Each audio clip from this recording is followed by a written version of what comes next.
Artificial intelligence is rewriting the rules of business. Today, it can design products, write business proposals, analyze customer behavior, and even help entrepreneurs reach markets that once seemed impossible. Around the world, businesses are embracing AI not as a luxury but as a necessity. But here's my concern. If AI is becoming the language of tomorrow's economy, how prepared are African entrepreneurs to speak that language? That's a question worth asking, because while the world races ahead with artificial intelligence, many entrepreneurs across Africa are still trying to understand where they fit into this new digital economy. Perhaps the challenge isn't that Africa lacks ideas. Perhaps the real challenge is ensuring that African innovators have the knowledge and confidence to compete in an AI-driven world. And maybe that's exactly the conversation unfolding here. So what we didn't want to do is train people to be ChatGPT all-stars. If you go on ChatGPT and you say, I'm looking for a loan, and I'm in Abuja, I have a small business I started last year. Where do I go to find that loan? If you pull out ChatGPT, see what it says. At the United Nations House in Abuja, entrepreneurs, professionals, and ecosystem builders gathered for the launch of the AI Master Training Program, an initiative designed to equip African entrepreneurs with practical artificial intelligence skills capable of transforming business across the continent. Held under the theme, Empowering African Entrepreneurs with AI Literacy, the program is empowered by InnoPower Africa, in partnership with the ECOWAS Small Business Coalition, with a clear objective: preparing entrepreneurs not merely to use AI, but to become champions of its adoption within their own communities. 30 years ago, people thought computer was meant for big companies, big corporations. But today, virtually every businessman or every businesswoman is using computer to do their work. So that is what AI will do. So if you reject or neglect embracing AI, you're going to be left behind. Listening to that vision, one thing immediately becomes clear. This initiative is challenging one of the biggest misconceptions surrounding artificial intelligence, that it belongs only to technology experts and multinational corporations. Instead, the message here is remarkably simple. Whether you are running a neighborhood shop, a manufacturing business, or a growing startup, artificial intelligence has the potential to reduce costs, improve productivity, and unlock entirely new markets. But achieving that vision requires more than teaching people how to use technology. It requires creating people capable of teaching others. The people you see here today, there are some people that join online, from other African countries, the ECOWAS countries. So what we are doing, we are preparing them as training of trainers. They are going to train, each person will train 50. So we have 250 master trainers that will help us train 50 people in all the all the ECOWAS countries. So all of them, so at the end of the day, we will have about 5,000 people that have been trained. And then, so it will continue. The people you see here today, there are some people that join online, from other African countries, the ECOWAS countries. So what we are doing, we are preparing them as training of trainers. They are going to train, each person will train 50. So we have 250 master trainers that will help us train 50 people in all the all the ECOWAS countries. So all of them, so at the end of the day, we will have about 5,000 people that have been trained. And then, so it will continue. If we just trained you and said thank you and go, that's like practicing all the time and you're never playing again. So we wanted to train people that will go out and train their own communities. That's how we create access. But train you to use tools that will help you, right? And then for us, what we were looking to do is we wanted to help from the US leverage our networks to provide affordable capital for MSMEs. But to do that, there was so much data and information that was not aligned. So what we are trying to do now is the AI tools that we are building with ESBC and ECOWAS are tools that are trained with the ECOWAS context, the insurance companies that are all in the ecosystem, the microfinance banks, the lenders, the banks, the help that you need as a small business owner. Right now, Yet, when you need help, one where do you important go? question still remains. How do you make artificial need- who's a small intelligence business owner relevant to entrepreneurs whose business operate in When you need realities help, what do you very do? How do you different find from the those resources of you need? Silicon Valley? When people hear AI, they think it's just buzzword, they think it's just Silicon Valley. But the goal here is to ensure that we can bring it down, right, to the barest minimum, to a layman understanding.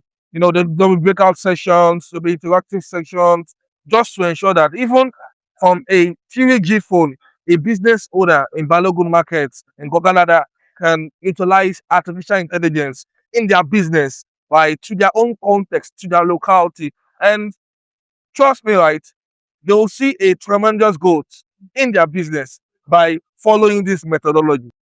Perhaps that's where the initiative begins to distinguish itself. Rather than asking African entrepreneurs to adapt to artificial intelligence, it challenges artificial intelligence to adapt to Africa. The emphasis isn't on complicated algorithms or technical jargons.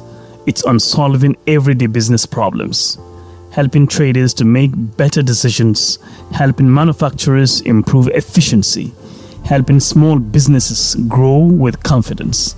Because technology only becomes meaningful when it improves people's everyday lives. I will be hosting the first cohort, and here we'll be trying to teach SMME owners how to use AI, not just to revitalize their business, to recapture, to move in different ways, and to take part in the global stage of opportunities which exists to people in other technologically advanced communities. And competing globally requires more than access to technology. It requires access to the right knowledge. Recognizing this, organizers have gone a step further by developing a specialized AI studio built especially around realities of doing business within the ECOWAS region. AI Studio is already available, online, www.studio.esbc.ai. It's already there. Maybe you can show it for them to watch. So if you log in, you'll be able to ask the AI things, maybe doing business in Nigeria, doing business in Ghana, doing business. So the AI will be able to teach you and prepare you all the information you're looking for. Maybe names of banks that are SME friendly, or names of agencies that support business development in Nigeria or in Ghana. You will see all of those information pop up. So that's the way the AI was trained, to help the people in the ECOWAS region. Unlike general-purpose AI platforms, this system has been trained to understand the needs of entrepreneurs across West Africa, from identifying SME-friendly financial institutions to connecting businesses with relevant support agencies and investment opportunities. It is artificial intelligence built with African business in mind. That may be what stood out most throughout the day. The conversations weren't asking African entrepreneurs to become technology experts. They were showing them how technology can become a practical business partner. Exactly. The future does not only belong to those who own technology, but to those who understand how to use it. Preparing entrepreneurs for that future, however, requires a collaboration far beyond the private sector. It demands governments, development partners, financial institutions, and regional organizations working towards a common goal. And I'm excited to be here because we are at a stage and age where almost everything we do is technology based and specifically AI oriented. So I'm excited to be here because I'm looking forward to learning more about how to adopt specific designed AI tools towards MSMEs and my business. Building an AI-ready Africa cannot be achieved by one organization alone. It requires partnership capable of combining policy, investment, education, and innovation into a single ecosystem where entrepreneurs have every opportunity to succeed.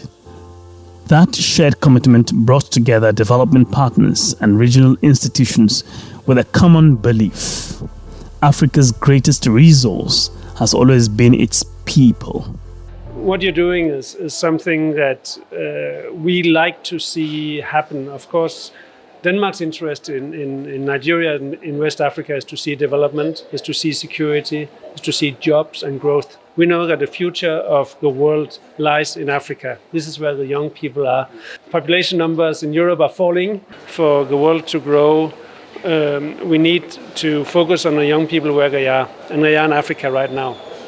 But as I just said, there is some catch-up to do. Technology is moving incredibly fast, and that's why I think your initiative is the right one. And to have the trainers is a way to get it out there quickly. I think you're right to say also there is a bias in the systems that we know. They have been not made in Africa or in Nigeria. They have been made in the United States. And to train them so that they speak to the people here in the local context, to localize them is the right approach to it.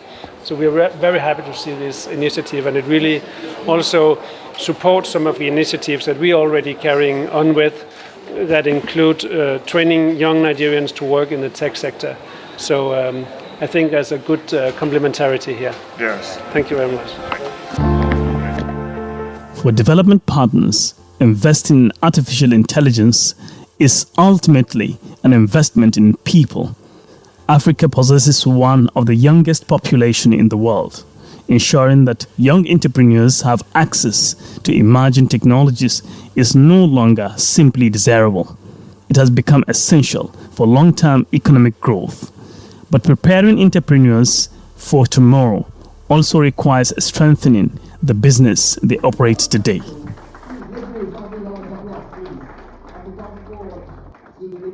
We feel that with the right innovation, with the right technology innovation, with the right social security support, then we're mixing the two things that are needed to galvanize the workforce for productivity. And that's very critical. And that's why I said in my goodwill remark that the resilience will be built by protecting the workers behind the technology. So when you have the technology and the right people, then the sky is the limit. Fantastic. And it's very important because when you look across the West Africa region, you see that we have similar issues, similar challenges, and bringing together people from across the region, starting from Nigeria, to propel this forward is the right step in the right direction.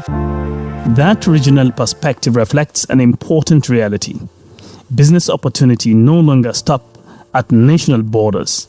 Ideas travel, markets expand, innovations spread. Preparing entrepreneurs to compete regionally means preparing them to compete globally. Let me ask you a question. How many of our people here, the trainees, have websites? Fantastic.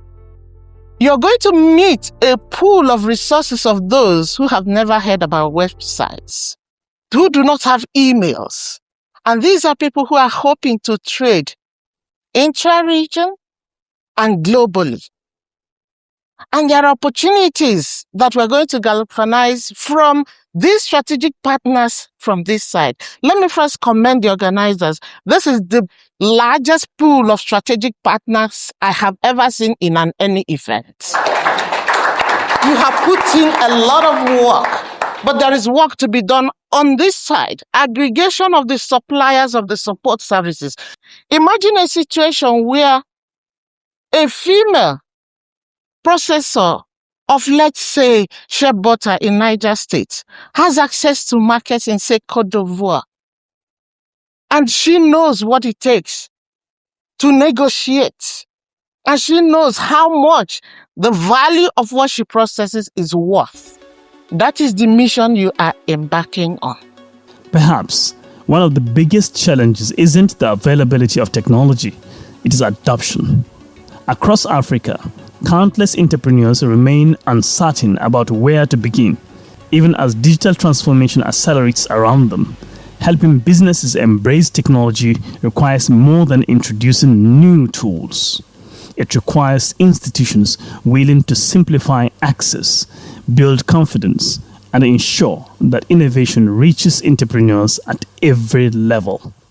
You can't assume that everybody has access to these sort of initiatives, wherever they are. But what the media does is that it opens up that access, that a young person, wherever they are in Nigeria or different parts of Africa, can access opportunities like this, particularly in AI. With the direction that the world is going, we don't want to leave anybody behind. So what InnoPower is doing, and I love this partnership with the ECOWAS in creating that access to opportunities for young people around the continent to boost their skills in AI and present the opportunities for them to grow and be able to get employment in whatever fields that they choose. So this is a fantastic initiative, and NTA, we are glad to support that in the way that we can, because we don't want to leave anybody behind in this technological revolution that is going on in the continent.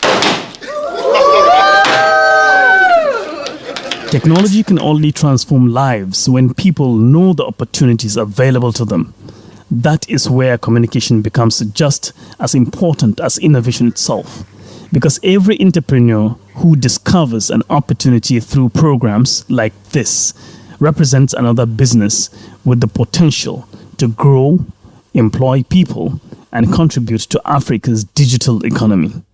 It is obvious that artificial intelligence isn't simply about technology. It is about opportunity, giving entrepreneurs the confidence to compete, innovate, and grow in an increasingly digital world. That may be the greatest lesson of all. The future will not only belong to those with the biggest companies, it will belong to those willing to keep learning, because in a world where technology evolves almost every day, the greatest competitive advantage may no longer be experienced alone. It may simply be the willingness to adapt. Are you a tech enthusiast? Perhaps you want to know more about the devices and gadgets you use. Tech Mode will bridge that gap. Connect great minds while exploring everything about technology as it concerns you. It is Tech Mode. Tech Mode is unlocking your tomorrow today.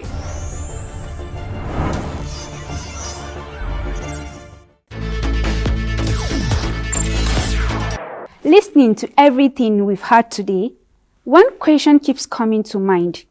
You may be watching right now and thinking, I have a business idea or already running a small business. How exactly can artificial intelligence help me grow? Where do I even begin? And how can I leverage AI to compete in today's digital economy? Well, you're not alone. Those are the same questions many entrepreneurs are asking across Africa. To help us unpack how artificial intelligence is transforming entrepreneurship and creating new opportunities for businesses of every size, we're joined by someone whose work sits at the intersection of business innovation, technology, and talent development. He is an author, a serial entrepreneur with successful ventures spanning branding, real estate, and agriculture, and a proud member of the Forbes BLK. As the managing director of Ace and Gold and founder of Youth Employ and Development Initiative, he has spent more than a decade equipping young entrepreneurs with the digital skills, business strategies, and innovative thinking needed to build sustainable enterprises. Please join us in welcoming Mr. Akin Akimbisola. Mr. Akin, AI is everywhere today. But what does it actually mean for someone trying to build a business from scratch? Okay, so for me, I think AI is a 24/7 business assistant. And if you're just starting a business or a new business owner, it gives you an opportunity for you to, a free opportunity to enter the market, because you have access to different tools, different applications that you can use to enter into the market. So it brings down the barriers to market entry for new business owners. So, if you were starting a business today, where would AI fit into your operations first? Okay, for me, I think it will be marketing, because in Nigeria today, visibility is a big currency. So I'll use AI for marketing, because it's important. It's one thing to have a good product. It's another thing for your product to be able to get into people's hands. So, and research, for marketing, distribution. Those are areas I think I will really leverage using AI tools to make sure my product can be able to get into people's hands. Once the product is able to get into people's hands, you get feedbacks. With this feedback you're getting from your users of your product or your customers, you can be able to even review your product and even improve better on the quality of the product. So for me, to be marketing, then distribution. With AI, you can be able to get live updates. You can create a chat box that customer can go to give feedbacks. That's a great perspective, Mr. Akin. AI is clearly changing how entrepreneurs build and grow. Many small businesses believe they can't compete with larger companies. Can artificial intelligence really level the playing field? Yeah, so I think for me, I believe that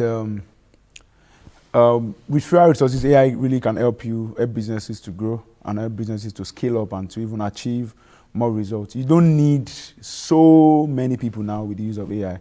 In as much as the human interaction is very important. AI is not coming to replace humans, it's coming to just enable us to do better and achieve smarter and faster results.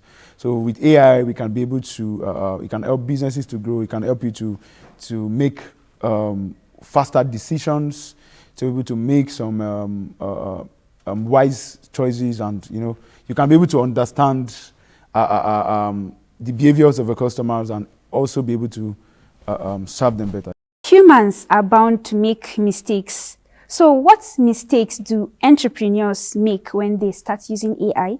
Okay, so as somebody who uses AI for my work, I do some work in youth development, I run businesses and all of that. I think it would be wrong for entrepreneurs to 100% trust AI. I've had scenarios where I ask some questions which I know the answer and AI give me a wrong answer. And I go in and tell the AI tool and say, this is actually what it is. And he said, oh yes, AI will now be telling me, the AI tool will now be telling me, oh yes, this is actually you're actually right. So we don't want to over rely on AI. The AI is supposed to enhance our work, it's supposed to amplify our work, it's supposed to be like it's supposed to be like a tool which we use to get better results, not over rely on. So business owner entrepreneurs should not over rely on AI. And let's also not forget that there's a place for human interaction, there's a place of creativity, there's a place of empathy, there's a place of staff training. You don't want to neglect all of this and just over rely on AI. So I think that's a lot of mistakes I see a lot of people who use AI or business and entrepreneurs make. AI is really proving that you don't always need the biggest resources to compete. You need the right tools and the knowledge to use them effectively. So, Mr. Akin, 5 years from now, what do you think will distinguish businesses that truly embrace AI from those that simply use AI tools? So what will separate successful businesses from those who just use AI tool is this. It's not just about having access to this AI tool, because in this time and age, everybody has access to it. It's about those who are able to use AI tools strategically and are able to use it to solve the immediate or particular problem they have in the organizations. So it's not just having these AI tools, it's about how you're able to use them. And that's where we start to think about prompt engineering. So we need to even begin to look at ways we can begin to take courses, get ourselves more grounded in how to use these AI tools. For instance, prompt engineering help you to know what are the right prompt to use to get the desired results. So myself and you can be using, for instance, ChatGPT, but I have better ways to prompt ChatGPT to give me desirable results that I need to solve my business problems. And we are using the same ChatGPT, but I can be getting a better result because I understand how to use it better. So it's not just about having the tools, it's about the ways we're able to use these tools to our own advantage and to solve problems that we have in our businesses, and also to provide solutions to our clients and customers. Thank you so much, Mr. Akin, for sharing your insights with us. It's been an enlightening conversation. And I believe many entrepreneurs watching today will leave with a completely different perspective on what artificial intelligence truly means for their businesses and growth. One thing is certain, AI is no longer a technology reserved for the future. It's already transforming how businesses are built, how entrepreneurs compete, and how ideas become successful ventures. The real question is no longer whether businesses should embrace AI, but how quickly they are willing to learn, adapt, and take advantage of the opportunities it presents. And that's exactly what Tech Mode is all about. We don't just report on technology, we make it practical. We ask the questions you are already wondering about, simplify complex innovations, and connect you with the people, ideas, and technologies shaping Nigeria's digital future.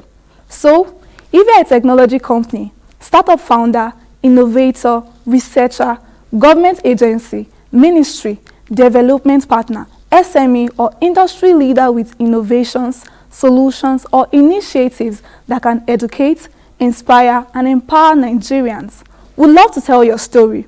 Reach out to the Tech Mode team, and together, let's showcase the innovations driving Africa's digital transformation.